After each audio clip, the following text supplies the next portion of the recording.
Hello everyone, I just got back from this year's Anime Expo, and it was awesome. I had a great time, got to meet a lot of really cool people, did a lot of really fun things, and among those things was playing a demo of Atlus's new game, Metaphor ReFantazio.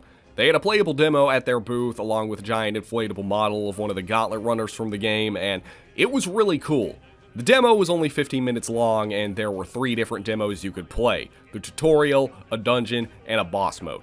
I played the dungeon demo twice and the boss demo once, and I also went to their panel about the game. And even though I only played for a short amount of time, I do have a lot to say about the game, and I'm sure many of you are also curious to know more about the game yourselves. So here are my thoughts on the Anime Expo demo for Metaphor ReFantazio. And I'll start with the obvious. The presentation for this game is amazing. The graphics, the sound design, the artwork, it's all really good, and I'm just really fascinated by this game's setting. It's like your average medieval fantasy setting, but it's kind of futuristic, but it's also kind of not. It reminds me a lot of the Xenoblade series.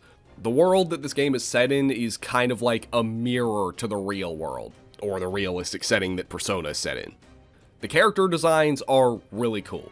Regardless of who your favorite artist at Atlus is, I don't think there's any denying that Soejima is a very talented artist, and this game artistically looks amazing. Not just the character designs, but also the world that the game is set in.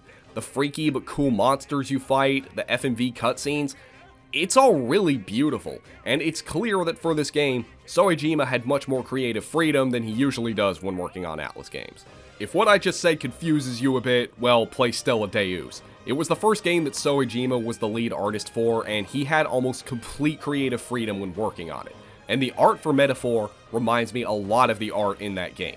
They also brought along Kota Kazuma, who is best known for his work on Nier Automata to design the cities, and Evangelion designer Ikuto Yamashita to design the Gauntlet Runner. So if you were feeling any sense of familiarity with that, well, now you know why.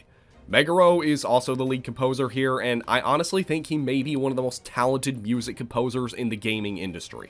He's composed the soundtrack for dozens of Atlus games among dozens of genres of music, and everything he touches turns to gold.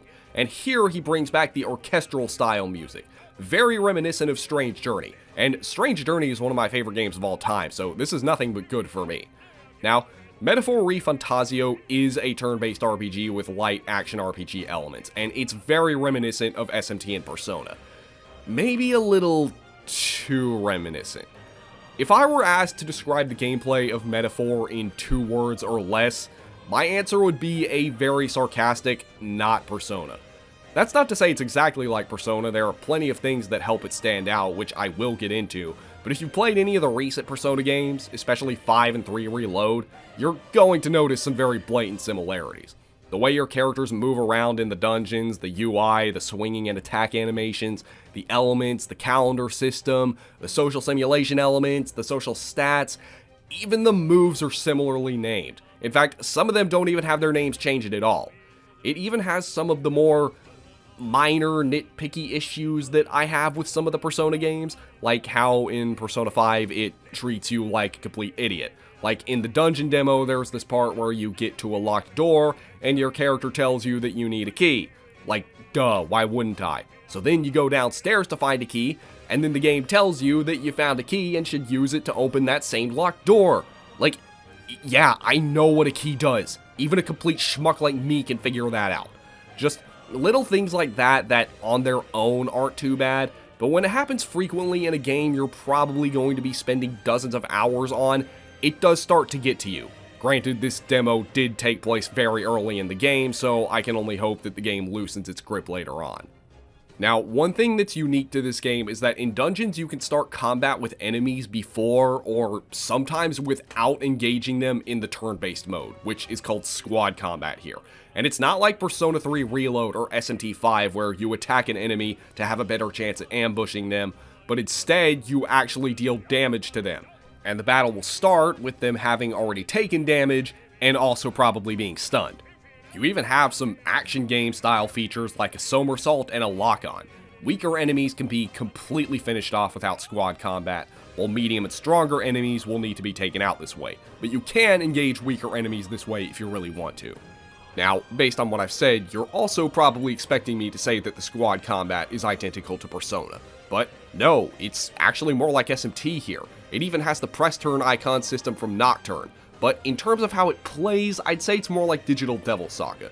You have 4 turn icons, and you use these icons for attacks. If you strike a weakness or land a critical hit, they glow, or in this case, they do this weird spinning animation thing, and you can go again. But you also have these things called synthesis skills, which are like fusion spells from Digital Devil Saga. Depending on how many characters are needed to use them, they require multiple turn icons, and you unlock the ability to use them as you fight, and they are very necessary if you want to do any serious damage to enemies in battle.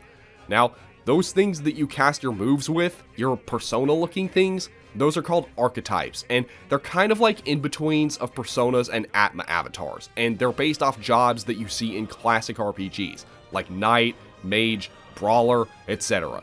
Every character could switch archetypes, but there are only about 40 in the entire game, and they can't be changed in battle. And unlike Personas and Demons where you're meant to only keep them around for a short while, these ones you're supposed to keep with you the entire game, and you unlock, strengthen, and evolve them by forming bonds with characters throughout the game, not unlike the social links in Persona.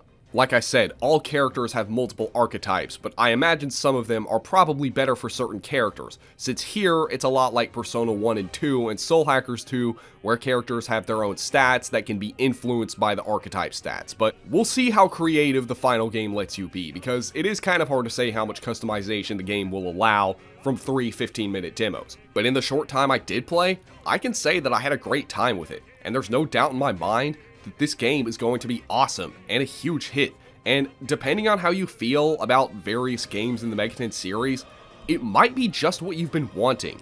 If you like the social links and time management of Persona, but you prefer the press turn combat of SMT, well, Metaphor will be the best of both worlds. Or if you're tired of the same Japanese high school setting that the series takes place in, this will be a breath of fresh air. But I do still have one issue with Metaphor, and that isn't that it's bad. It's really, really good, as you've seen, but for a game that's supposedly been worked on for the better part of a decade, and given how much Atlus was hyping this game up as a new thing that wasn't SMT or Persona, finally getting to play it and it basically being Persona in a fantasy setting, I can't help but feel a bit disappointed. Keep in mind, this game was teased almost a decade ago back in 2016. At that time, Persona 5 was brand new. In fact, we didn't even have it in English yet, and SMT 5 hadn't been announced either. None of us had any idea what it was, and I don't think anyone at Atlus did either. All we knew was that it was, well, fantasy. Development was being headed by many of the veteran staff of SMT and Persona, including Soejima, who was the lead artist, and it was going to feature some red-headed elf girl, whose design got changed for the final game. It really feels like a situation where Hashino or Soejima or one of the other lead designers in a meeting just said, "Hey, you guys know what we should do? How about a new IP that's fantasy?" And then Atlus's marketing team started hyping it up just so that fans knew that something else was being worked on and they weren't going to do nothing but milk Persona 5 for the next 8 years. It wasn't until last year that we finally got a pretty good look at it, and the reveal trailer was amazing. Even though it didn't actually show much of the game, it did show that Atlus had been putting an incredible amount of care and effort into this game, and they weren't just sitting on it this whole time. Now, as for the similarities to Persona and SMT, you might say I should have expected this since it is the brainchild of many of the veteran developers of the Persona series, and I myself even said in my trailer impressions video that I was glad to see this as a turn-based RPG because those are what they do best, but there's still plenty of room to be creative here. We've seen these developers do it before. Also, we all know that as soon as review copies go out, all the journalists are going to be comparing it to Persona just like they do for every game Atlus puts out. Even though in this case, I think they would actually be right to do so. But I'm worried about how these similarities are going to affect this game's reception. If this game is compared negatively to Persona and or doesn't sell well enough, we're probably less likely to get a sequel, which I do want to see. But even if the reception is positive, a lot of close-minded fans are probably still going to complain about this not being Persona 6, especially when they play it. I also can't help but comment on the fact that Microsoft is playing a huge part in promoting this game. I mean, they have their big green Xbox logo in all the advertisements, not to mention the demos at AX were for the Xbox version, so maybe Microsoft is trying to promote this as like their quasi-signature version of Persona. Like, yeah, Persona is on Xbox consoles now, but not counting spin-offs, it was almost completely exclusive to PlayStation until 2022, and is still closely associated with the brand by fans.